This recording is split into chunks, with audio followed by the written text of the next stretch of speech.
la marraine du Festival du Livre. Bonjour Lydie Salvert. Bonjour à tous. Merci de nous avoir rejoints pour les toutes dernières minutes. Alors, vous êtes marraine. Oui, très honorée. Oui. Je suis gardoise. Gardoise, donc, vous êtes dorénavant installée dans le département ? Ça y est. Ça y est. Définitivement. Oui. Bienvenue. Merci. Et vous venez de publier il y a quelques mois à peine Irréfutable essai de successologie. Personne n'arrive à le dire. Pourtant, je me suis entraîné avant, je vous assure. Irréfutable essai de successologie. Alors, de quoi s'agit-il ?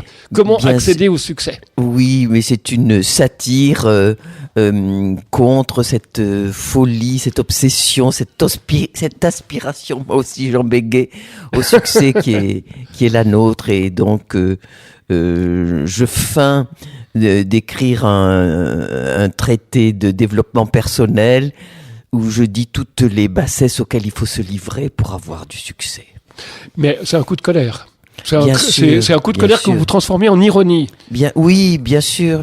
Oui, parce que j'étais régulièrement fâchée de voir que des écrivains que j'estime talentueux n'avoir aucun succès, et d'autres tire-larmes écrits avec les pieds obtenir le suffrage des foules. Donc, parce qu'ils étaient une bonne production marchande. Et donc, ça m'enrage. Et vous en voulez beaucoup aux réseaux sociaux. Notamment à Instagram et à la boucle Instagrammeuse en particulier. Oui, mais les réseaux sociaux qui parlent d'un écrivain non pas parce qu'il écrit, mais parce qu'il est une vedette, c'est un peu énervant à la longue. Oui. Et la bookstagrammeuse qui n'est rien d'autre que le symptôme de notre société à nous. Ce qu'on appelle les influenceuses et influenceurs. Influenceuses, oui. Et qui se mêlent de critiques littéraires avec des cœurs et autres organes. Emoji, oui. Voilà.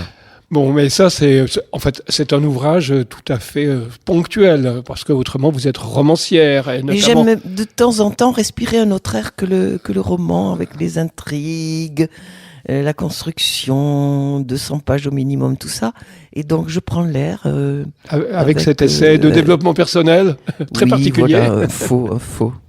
Voilà. Et que vous mais ça m'arrive souvent de faire des pas de côté, pardon. Oui, Lydie Salvert, que pensez-vous vous-même des ouvrages de développement personnel alors ? Eh bien, tous ont la recette pour réussir la vie. Tous. Il faut sourire à la vie, c'est la première des indications qu'on signale.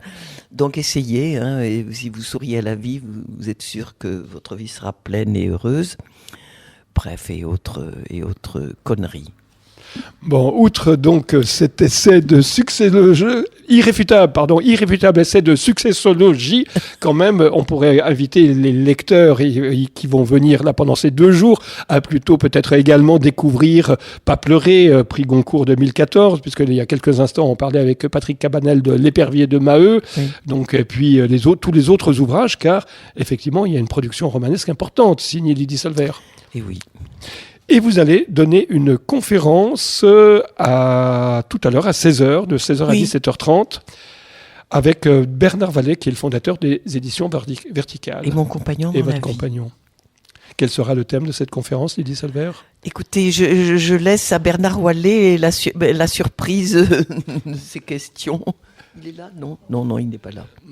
Bon, écoutez, merci donc d'être venu rapidement nous retrouver pour cette émission qui se termine maintenant, comme signale le réalisateur Adrien Gomez. Et je remercie également Laurent Bonnefoy de Radio 16 d'être venu. Merci d'avoir permis à cette émission d'avoir une double audience.